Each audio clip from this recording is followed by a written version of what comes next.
बाबा भीमराव अंबेडकर को लेकर उठे हुए अमित शाह के बयानों को कांग्रेस ने जहां तूल दे रखा है, वहीं पर इन बयानबाजियों पर 24 दिसंबर को भारतीय जनता पार्टी के मुख्यालय भोपाल में प्रेस वार्ता के दौरान डॉक्टर मोहन यादव, मुख्यमंत्री मध्य प्रदेश ने पत्रकारों को केवल यही कहा कि कांग्रेस के शासनकाल में महापुरुषों के साथ में कभी भी न सम्मान हुआ और न ही उनको आम जनता के बीच में लोकप्रिय होने का मौका ही दिया गया। मगर जब से भारतीय जनता पार्टी का शासनकाल है, तब से हमने सभी महापुरुषों को उचित सम्मान दिया है। वहीं पर बाबा भीमराव अंबेडकर को हमने भारत रत्न की उपाधि से जहां नवाजा है, वहीं पर हमने दलितों के लिए भी सर्वांगीण योजनाएं और उचित कार्य ही किए हैं। आइए सुनिए क्या कहा डॉक्टर मोहन यादव, मुख्यमंत्री मध्य प्रदेश ने। आप भी सुने। आज एक विशेष विषय पर पत्रकार वार्ता को संबोधित करने हम सबके मध्य में प्रदेश के यशस्वी, कर्मठ और दूरदर्शी मुख्यमंत्री डॉक्टर मोहन यादव जी भाई साहब हम सबके बीच उपस्थित हैं। मैं माननीय मुख्यमंत्री जी से आग्रह करता हूं, कृपया संबोधन प्रारंभ करें। स्वागत है। आज की प्रेस वार्ता कांग्रेस और कांग्रेस के अतीत के डॉक्टर भीमराव अंबेडकर भारत रत्न जी के प्रति जो उनका अपना प्रारंभिक काल, उनके समय से जो अंबेडकर जी के प्रति जो भाव था, उस भाव को लेकर के ही मैं विस्तार से बात करना चाहूँगा। हमारे अत्यंत दुख के साथ कहना पड़ रहा है कि बाबा साहब अंबेडकर सदैव वंचित वर्ग, शोषित वर्ग, पीड़ित वर्ग की बात करते रहे और जिस विषय को लेकर वो बात करते थे, इसी बात का शुरू से प्रारंभ में प्रथम प्रधानमंत्री पंडित जवाहरलाल नेहरू जी ने सदैव उनके इस बात का विरोध किया, उनके साथ व्यवहार भी गलत किया। हम सब उनके इस अतीत के घटनाक्रम को जाने तो कांग्रेस हमेशा दो नुमा रोल अदा करती है। आज वोट की खातिर अंबेडकर जी की बात कर रही है, लेकिन अंबेडकर जी के प्रति कांग्रेस ने क्या क्या किया, कुछ बानगी बताना चाहूँगा। जवाहरलाल नेहरू जी ने उनको जो स्वयं अंबेडकर जी ने इस बात को कोट भी किया है कि मैं मूल रूप से वित्त का और उद्योग के बारे में जानकार था, लेकिन उनको न तो उद्योग का काम दिया, न वित्त का काम दिया। इससे आगे बढ़कर अंबेडकर जी जब भी अपने विषय को लेकर जाते थे, यहाँ तक कि उनको किसी संसदीय कमेटी का भी सदस्य नहीं बनाया गया। उन्हें कानून मंत्रालय तो दिया है, लेकिन उसमें भी ईमानदारी से काम नहीं करने दिया। हिंदू कोड बिल जब भी उन्हें बात करने की बात कही, उनके स्वयं के शब्दों में जो उन्हें लिख करके भी दिया है, उन्हें अपने कहा कि उसमें केवल धर्म विशेष के मुस्लिम बंधुओं की बात करते थे, हिंदुओं की, एससी की, एसटी की, जो वो विस्तार से उनके हक की बात करना चाहते थे। कांग्रेस ने उसको तवज्जो नहीं दी, जो उन्हें अपनी पुस्तक में भी कोट किया है कि ये केवल एक ही वर्ग को संतुष्टि करने से बात नहीं बनेगी। इसी प्रकार से धारा 370, पाकिस्तान का बनना, इन सारी बातों को बाबा साहब ने पसंद नहीं किया था, लेकिन हम सब जानते हैं कि यह किसकी इच्छा से हुआ है। और यही स्थिति बनी कि जो वो चुनाव लड़े 52 में, उस 52 के चुनाव में भी कांग्रेस के तत्कालीन प्रधानमंत्री ने खुलकर के विरोध करके उनको चुनाव हराने का प्रयास किया। बाद का उपचुनाव हुआ, उपचुनाव में भी उनको चुनाव हराने का प्रयास किया। बाद के समय में काजोलकर जी उनके साथ चुनाव में लड़े थे। काजोलकर जी का कोई अलग से पहचान नहीं, लेकिन काजोलकर जी को पद्म विभूषण भी दिया गया। एक ही बार चुनाव जीते, उनका कोई उल्लेखनीय योगदान नहीं, लेकिन फिर भी ये कोट करने वाली बात है कि बाबा साहब का समूचे समाज के किए गए योगदान को अवॉइड करते हुए एक तरह से उनके बारे में यहाँ तक कि जब उनका इस्तीफा मंजूर कर रहे थे तब उन्होंने तत्कालीन गवर्नर से कहा था कि उससे कोई फर्क नहीं पड़ेगा। ये एक ऐसी चीज है जिसके बारे में डॉक्टर BC राय को पत्र लिखा है अम्बेडकर जी कि इस्तीफे से कोई फर्क पड़ने वाला नहीं है। अब ये हम सब समझ सकते हैं कि जिस प्रकार से कांग्रेस ने व्यवहार किया, अब कांग्रेस किस मुंह से बात कर रही है, कांग्रेस को इसका जवाब देना चाहिए।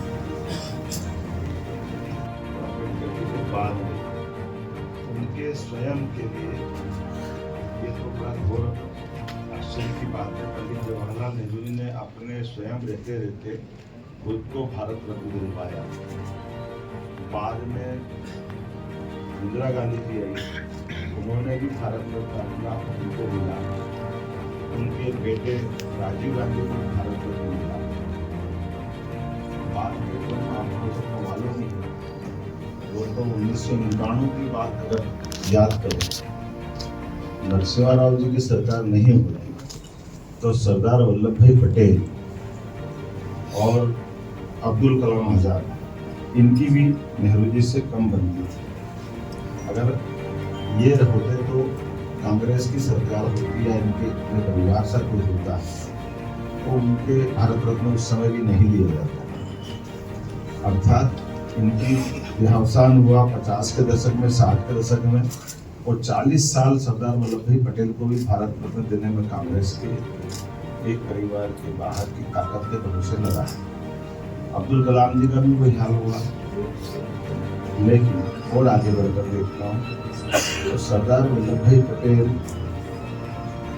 अब्दुल कलाम आजाद, बाद के क्रम में स्वर्गीय अटल बिहारी वाजपेयी जी ने न केवल भारत रत्न दिया बाबा साहब अम्बेडकर को, UPA की सरकार की तुलना में NDA की सरकार संयुक्त दलों को सहमत करते हुए समान रूप से जिनने ऐतिहासिक काम किया और ऐसे अतीत के अंदर जिनने बड़ा काम किया, मुझे इस बात की प्रसन्नता है कि हमारे यशस्वी प्रधानमंत्री नेताजी सुभाष चंद्र बोस को भारत रत्न दिया। और ये वो बातें हैं जिसके आधार पर अपने लिए कोई भी दल का, हम सब जानते हैं प्रणब मुखर्जी के भी नरेंद्र मोदी जी ने उदारता पूर्वक उनको उस पद से नवाजा। हमारे द्वारा सरकार जब बनती है तो सरकार के लिए बड़ा मन चाहिए, और अंबेडकर जी ने तो उस समय के समाज को सुदृढ़ करके, खासकर शोषित पीड़ित वंचित वर्ग के लिए, हम सब जानते हैं कि सुंदरलाल जी पटवा हमारे मुख्यमंत्री थे जिन्होंने महू के डॉक्टर अंबेडकर के जन्म स्थान को स्मारक बनाने की दिशा में कदम बढ़ाया। बाद में माननीय प्रधानमंत्री जी ने पंच तीर्थ करके इंग्लैंड में जहां उन्होंने शिक्षा ग्रहण की, चैत्य स्थल मुंबई, जन्म स्थान दीक्षा स्थल नागपुर, महू तो है ही, ऐसे 5 स्थान को पंच तीर्थ बनाने का काम हमारी पार्टी ने किया है। और इसके पीछे भाव ये है, आप कभी इस तरह से भी देख सकते हैं, अंबेडकर जी की बात कर रहे हैं तो अंबेडकर जी को लेकर के देश भर में जयंती मनाई जाती है या पुण्यतिथि मनाई जाती है। एक बार भी जयंती या पुण्यतिथि पे कभी महू आने का काम कांग्रेस के राष्ट्रीय अध्यक्ष ने नहीं किया है। मध्य प्रदेश से एक बार यात्रा गुजर रही थी, तब जरूर महू रुके। अगर आप उनके तीर्थ पे जाने के भाव नहीं रखते तो आपकी श्रद्धा कैसी है? इसीलिए मेरा इतना ही निवेदन है, उससे आगे बढ़कर भी जब भी सरकारें रही तो इनके परिवारों के नाम पर योजनाएं बनाई, स्मारक बनाए, भवन बनाए, जाने क्या क्या बनाए, लेकिन कोई एक भी स्कीम या एक भी स्मारक कांग्रेस के द्वारा अंबेडकर जी से कहीं भी उनको कोई सम्मान देने का काम नहीं किया। अब अपने चुनावी समीकरण के आधार पर जैसे कांग्रेस हमेशा अतीत में इसी प्रकार के सबूते चला करके बात अपने ढंग से अपना वोट बैंक तलाशने का प्रयास कर रही है। देश की जनता समझदार है, देश की जनता को बेवकूफ़ नहीं बनाया जा सकता। मैं उम्मीद करता हूँ कि कांग्रेस को अपने अतीत के इस पूरे घटनाक्रम पर माफ़ी मांगना चाहिए और अम्बेडकर जी के प्रति सम्मान प्रकट करते हुए ऐसा कोई उनके द्वारा कदम किया जाना चाहिए जो वास्तव में लगे। केवल वोट की खातिर आप किसी को कैसे भी करके विषय पलटने जाओगे, ये बात गले नहीं उठती और जनता इस सब बातों को जानती है। मैं उम्मीद करता हूँ कि आज की प्रेस कॉन्फ्रेंस जो कि राष्ट्रीय स्तर के इसी विषय को लेकर के जोड़ी गई थी और अम्बेडकर जी पर ही हमको बात करना है। मैं अपनी ओर से पुनः कांग्रेस के नेतृत्व से अपील करता हूँ कि वो अपनी सही बात को सामने लाए, बल्कि उल्टे अपोजिशन के लीडर के नाते से दुनिया का सबसे बड़ा लोकतंत्र भारत है और प्रधानमंत्री के बाद सबसे बड़ा सम्मानित पद नेता प्रतिपक्ष का है। स्वर्गीय भारत रत्न अटल बिहारी वाजपेयी जी ने उस पद की गरिमा एक तरह से हिमालय की चोटी की तरह बढ़ाई। 5 प्रधानमंत्री के सामने वो अपोजिशन के लीडर के नाते से सदैव बैठते आए। हर एक बार उनने अपनी गरिमा से अपने पद को गौरवान्वित किया। अभी हम देखते हैं कि मुखोटे लगा करके सेल्फी खिंचाना या सांसदों को धक्के दे देना, ये फिर जो घायल हो गए, जो आरोप लगा रहे, रिपोर्ट कर रहे, अभी आप थाने से उन्हें रिपोर्ट भी करता आप हॉस्पिटल मिलने चले जाओ, उनकी मिजाज कुर्सी कर लो। आप अहंकार में इतने डूबे हो कि हमने जो कर दिया वही सही, तो क्या दुश्मनी कर रहे हो आप? ये कैसा एक विषय है, इस विषय को समझने की जरूरत है। लोकतंत्र में जनता इस सब बातों को जवाब मांगती है। कांग्रेस बहुत पुरानी पार्टी है और कांग्रेस के लीडरों का अपना ये जो आचरण है उनको शोभा नहीं देता। मैं मानता हूँ कि इस तरह की बातों के बाल पे माननीय अमित शाह जी वो व्यक्ति है। जब मैं अपनी स्तर की बात करूँ तो मैं अभी इन्वेस्टर समिट के लिए लंदन जा रहा था। माननीय पीएम साहब से, माननीय एचएम साहब से मिला था, तो एचएम साहब ने कहा कि वो जो जहाँ रुके हैं आप लंदन में कार्यक्रम करने, तो जरूर उनका जो 2 साल पढ़ करके लंदन में वो पढ़ने गए उस स्थान को जरूर देखना। मैं जब वहाँ उस स्थान पे गया तो वहाँ के लोगों ने बताया कि वो आबादी वाली एक कॉलोनी है। तो जब हमारी सरकार ने तय किया लेने का, तो 8-10 साल मतलब उसको मुकदमा लड़ना पड़ा, क्योंकि वो उसको स्मारक नहीं बना देना चाहते थे इंग्लैंड में। वो कहते थे कि इससे फिर हमारी निजता प्रभावित होगी, हमारी शांति प्रभावित होगी, कई लोग आएंगे जाएंगे। लेकिन माननीय एचएम साहब, माननीय अमित शाह जी और माननीय हमारे प्रधानमंत्री श्रीमान नरेंद्र मोदी जी का श्रद्धा है डॉक्टर अम्बेडकर जी के प्रति। उन्होंने कहा नहीं, हमारा भाव ये है कि अम्बेडकर जी से जुड़ा हुआ अगर उनका वो स्थान है जहाँ उन्होंने 2 साल पढ़ाई की है, उस स्थान को हम अपने तीर्थ की तरह ही लें। ये हमारे अपने नेताओं का दृष्टिकोण है, अमित शाह जी का दृष्टिकोण है और इसी तरह से उन्होंने अपनी बात कही भी है। लेकिन कांग्रेस अपना तरीका लगाती है और जनता हर बार उनको मुंह की खानी पड़ती है। 14 हो जब उनकी सरकार चली पूरी तरह से, तब वो उनको मजाक बना रहे थे माननीय मोदी जी का, बीजेपी का। 2019 में वो हार गए, फिर भी मजाक बना रहे थे। अभी 2024 में हार गए, फिर भी उनके अपनी तरीके लग रहे हैं। तो मैं मान के चलता हूँ कि जनता फैसला कर देती है। बेहतर है कि भारतीय जनता पार्टी ने भी लंबे समय तक अपोजिशन में रहकर अपने संगठन रचना को बना के जनता के बीच में विश्वास हासिल करने का प्रयास किया। वो भी अपने तरह से लोकतंत्र में यही एक तरीका होता है, इन तरीकों से ही बढ़ा जाता है और जनता फैसला कर देती है और जनता के फैसलों से ही लोकतंत्र सरकार का गठन होता है। कांग्रेस क्या कहती है और माफी किसको मांगना चाहिए? आपके अतीत के उस काल से जिनने बाबा साहब के लिए इतने कष्ट उठाए, बाबा साहब आप उनको अपने कदम कदम पर दुख देते रहिए। आपने जिनने संविधान की अनुपम देन हमको दी, उनको चुनाव जीतने नहीं दे रहे। उपचुनाव में लड़े तो उपचुनाव में हराने जा रहे हो। उपचुनाव हो या मुख्य चुनाव हो, एक बार जो उनके सामने जीता उसको पद्म विभूषण दे रहे, खुद भारत रत्न ले रहे, अपनी परिवार में भी आगे वही परंपरा कायम रखा।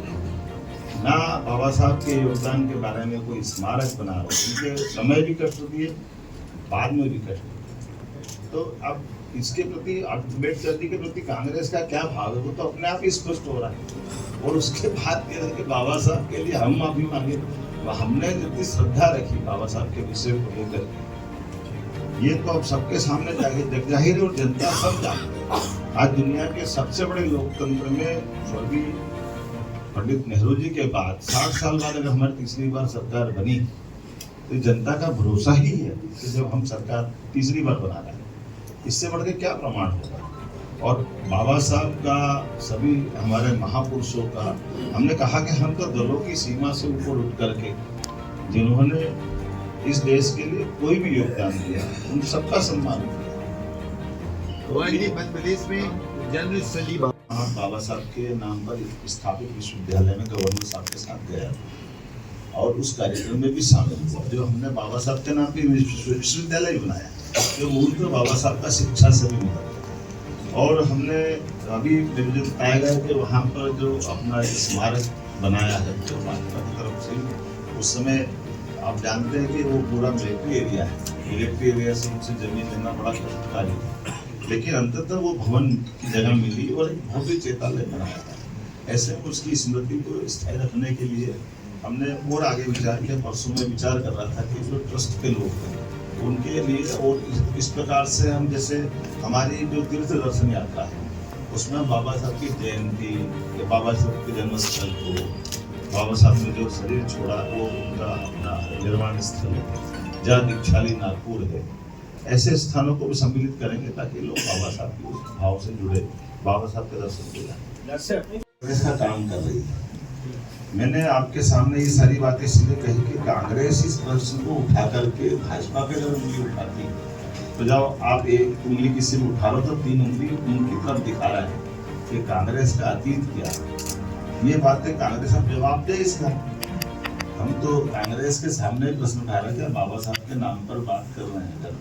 तो कांग्रेस ने जितने जुल्म बाबा साहब पे ढाले और उनकी जो मोखलाहट है वो सब सामने आ गई। जो कैसे कैसे काट छाट करती है, कांग्रेस से अच्छा कोई जादूगर नहीं है। कांग्रेस को क्या बोल सकते हैं? आप ये कहना चाहिए कर रहे हैं कि बाबा साहब हम नहीं कर रहे हैं, हम तो इतिहास बता रहे हैं, हम कांच बता रहे हैं। हमारे से हम देखो, मैंने आपसे कोई बात कही, तथ्य परक है। क्या बाबा साहब को भारत रत्न सहित कोई भी उनको अलंकारित, कोई उनका सम्मानित कोई अवस्था कांग्रेस ने कही है? कोई स्मारक बनाया है क्या? कोई भी ऐसी उनकी स्मरणीय चीज को लेकर कांग्रेस कभी आगे बढ़ी है क्या? तो ये बातों का जवाब कांग्रेस को देना पड़ेगा। अब कांग्रेस इसके बजाय, जैसे आप कह रहे हैं कि अगर साहब 1 मिनट मेरा सवाल पूरा नहीं मांगती है, कांग्रेस यदि माफी नहीं मांगती, कांग्रेस ये तो इतना आदर है अपने मन में बाबा साहब के लिए कि पंच तीर्थ हम बना रहे हैं। हमारी सरकारें उन स्थानों पे जाने आने के लिए योजना लगा रही है, हमारे द्वारा इन सारी बातों का आग्रह भी किया जा रहा है। तो बाबा साहब के दर्शन को लेकर के भारतीय जनता पार्टी को कोई कंफ्यूजन नहीं। भारतीय जनता पार्टी कदम से कदम मिलाकर के बाबा साहब के आधार पर इस देश में अपनी लाइन पकड़ती है। लेकिन बाबा साहब के भाव को लेकर कांग्रेस ने जो अभी तक अतीत में गलतियां की, जब ये बात निकली तो दूर तक जाएगी। हमने तो नहीं निकाली, सर 1 मिनट बाद में बनाया था।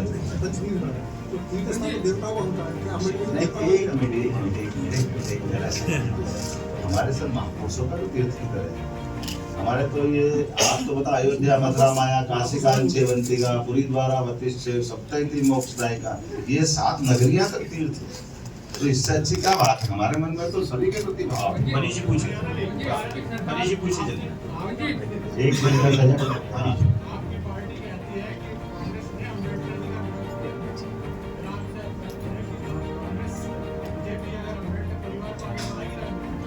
हमको कहाँ मजा है? हमारी तो पार्टी विश्व की सबसे बड़ी जोड़ जोड़ के बनी है, सबका स्वागत है, हमारी तरफ से कोई ना नहीं है।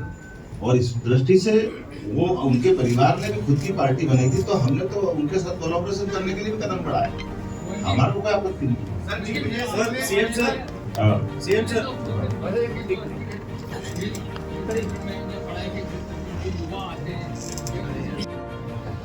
आप बाबा साहब के नाम पर हमने योजना भी चालू की और बाबा साहब की 6 दिसंबर और 14 अप्रैल की सारे कार्यक्रम हम भी तो मनाते हैं। बाबा साहब के दिए बिना फिर दोबारा बोला, फिर दोहरा रहा हूँ, बाबा साहब का योगदान अपने समाज की दृष्टि से हो गया। हाँ हुआ ना। चलिए सर, आप बहुत धन्यवाद सभी साथी स्वयं पे आमंत्रित किया, आपके उपस्थिति के लिए धन्यवाद। हाँ, अभी इसके बाद अटल जी की जन्म शताब्दी वर्ष पर एक प्रदर्शन।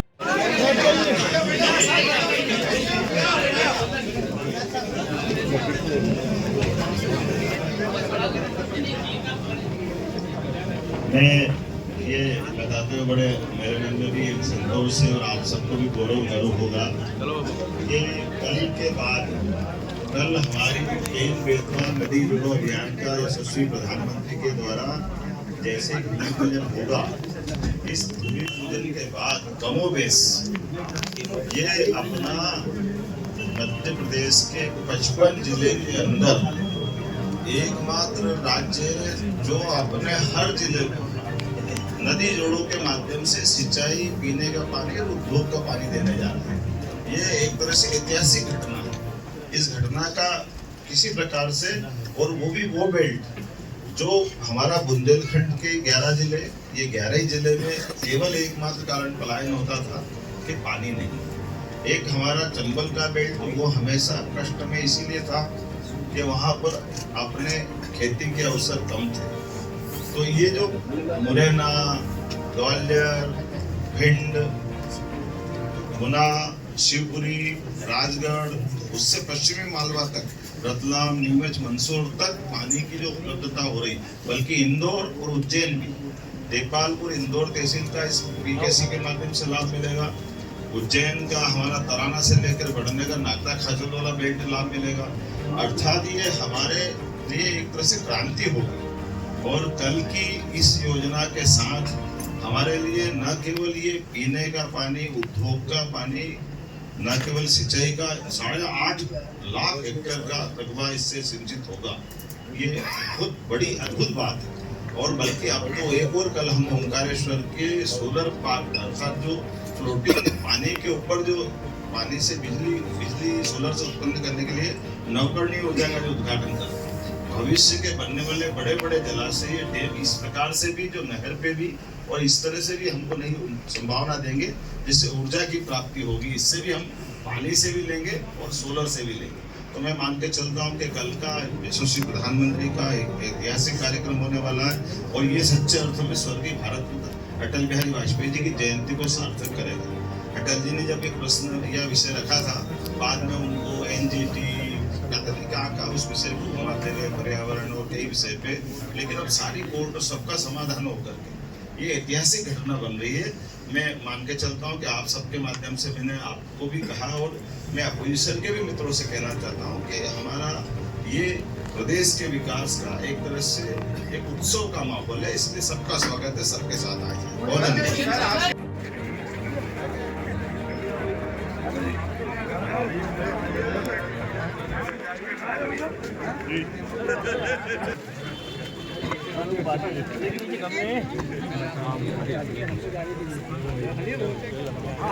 आते ना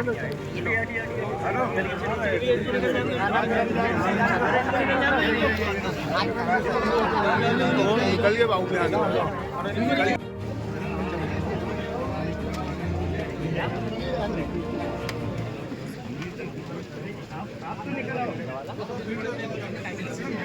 आप पहले से थे ना, मैं अभी आया हूँ।